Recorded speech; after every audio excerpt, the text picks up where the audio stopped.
Ya, kembali lagi di Connect TV.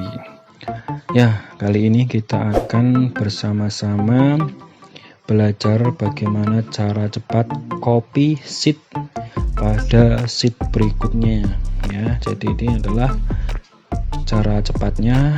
Gak usah kita blok, kemudian kita paste ya. Klik kanan pada sheet 1, kemudian kita pilih move or copy. Klik kiri, kemudian kita pilih move to end. Jangan klik dua kali ya, ini contoh yang salah. Nah, kalau dua kali itu gagal ya. Nah, kita ulangi lagi cara benarnya. Klik kanan, move or copy, klik satu kali, kemudian kita centang create a copy. Nah, kemudian kita klik OK.